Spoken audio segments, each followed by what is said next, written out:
Eddie is true. But I know that going into training camp and having John Gibson and Cam Talbot as your goaltenders, that is a playoff caliber goaltending.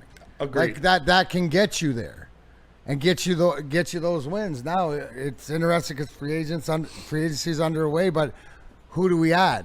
Like so Steve Yzerman in for all the naysayers and the ones that hate him that he's got to do something. This is elite level. Like this is your salary cap money behind the scenes sort of thing. It's not the flashy, Madden or NHL video game trade, but it's stuff that needs to be done. And this is like a bonus. You got a gift. Did you not? This isn't supposed to happen because it's pretty much you wiped it off. And now we'll see what he can do with it. But that's Steve Yzerman doing, Steve Yzerman things. And sometimes these are the only moves that you can do because of the situation you're in. Right? Yeah, it's just, yes, obviously everyone's going to like that move. But now I think where we are on this highway, what's the follow-up? That's it. What are you going to do with it? Right, because what's he done? Is he's put more money back into his salary cap. He's got to spend it. I would hope to spend it if he seems reasonable to spend it on again. But like, who's out there? The big move, like I said earlier, is that if you're gonna make a splash with sort of a guy, you brought up Robertson or whatever, and I don't not sold on him, but that Keandre Miller would be great, right? But you have to do a trade and sign. Yeah. So that's maybe why he's packing up some shekels in the bank. Because he's got to give out a big contract. But I like the fact that you re-signed, you re-signed Albert Johansson. I think that's, low-key. Good deal. Yeah, really good. 1.3 or something. 2 years, so yeah. It's not that he's not – it's not like he's not working. But then I go back to listening to Steve Yzerman quotes and saying for everybody who's thinking that there's a big splash and there's a huge thing is that you're going to be sorely disappointed.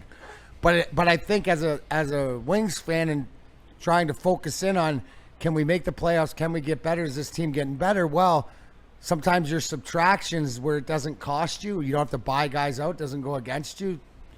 That's positive moves too. Yeah.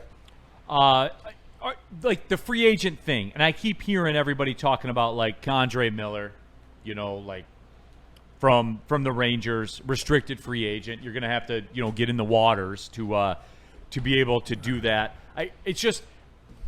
I'm not in love with the name and the free agents for the NHL that are out there right now. They look like free agents for the NBA. Super old dudes that are coming off big time deals that are going to get nowhere near what they had before. So I guess, Spenny, I go to you then as the king of the transaction, who is very desirous of the transaction. What realistically? Yeah. We're trying to live in a realistic space. Mm-hmm. Realistically, what? Give me the comp, man. What's the move? I think D-Mac nailed it on the head. Realistically, you're going to look at a guy like Keandre Miller. They're going to talk with Dallas about Jason Robertson and what they want to do with that. But realistically, nobody fucking knows because Steve Yzerman doesn't say anything about. He could be in the works for a pasta trade this whole time, and something crazy happens like that last minute. That's not something I'm going to hold on to, but I do believe they're not just going to hold on to this like $15 to $17 million in cap space and just be like, okay, we're good with that. I do believe they're going to bring in a top 6 forward. I do believe they're going to bring in a top 4 defenseman, and we'll see how they get that done. But they've got the money to make it up for it. And they added Patrick Kane. They re-signed him to a 1-year, $3 million deal. You're going to bring him in here. He's going to become the greatest scoring American hockey player of all time. He's going to get to however many goals, at the 500 or whatever it is that he's chasing right now. And that's going to be awesome. What's going to be even better about that is next year on this team, Patrick Kane's going to be in the Vladimir Tarasenko role, where he's on the third line, and you're not relying on him to be a top 6 forward because that's not what you should be relying on Patrick Kane at this point in his career. I believe they're going to bring in somebody to bolster that top 6 and be a legitimate top 6 when you're looking at a playoff team. Anybody else happy if Patrick Kane just played the power play and overtime? Absolutely. He can play. Yeah. He can play the power play, overtime, and shootout. Yeah. For $3 million on that bench, he'll still score 20, 15, 20 goals. Yes. Whatever. If you count his, It's literally like he's playing in a beer league, right? Yeah, like whatever. a beer league role. No, Yeah. but I mean, to that point, Spenny, yes, they need guys to lug out the 5-on-5 and other minutes, but make him your specialist. Now, Yes. it's not to that point, but that's what you're saying in limiting sort of his 5-on-5 minutes and sort of protecting. They got to play better defensively, and they got Gotta to get figure better. out. Like what I'm looking for, bring in a dog for this penalty kill. Yeah. What's Glenn Denning? Is he still signed in Dallas and stuff like that? Like that's the guy, the type of guy you need. That meat and potatoes guys that going to take that penalty killing and that effort and make it non-negotiable. Yeah. That's what they need. Granular Woodward Sports Chat. DNC ENT. Jonte didn't bet on himself. He was sending texts during the game to people with bets on the game. Things like, I'm leaving at halftime with an eye injury. If I get back in the game, it breaks off there. I don't know exactly what he said. Yeah, DNCNT, and I'm sure, he's just doing that to be a good buddy, right? Like, come on, man. Speaking of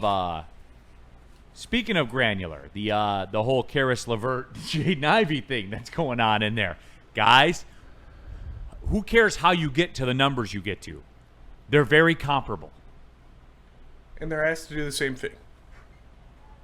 And if you really want to get granular on it, here's the deal: give the ball to 2. It's fair. That's the answer for everybody on this team. Mm-hmm. Hey, give the ball to 2. Let him make a shot for you. Or he'll do it for himself. Mm-hmm. So we can settle that right there with that. So, okay, let's take the break. When we come back, 4 downs. Shout out. Football every day. And Spenny, I can tell you're not comfortable with it. You better get comfortable. It's a lot with of football. It's July. It is July.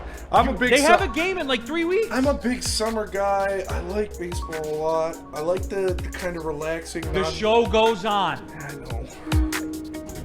Sorry. Well, you're going to learn.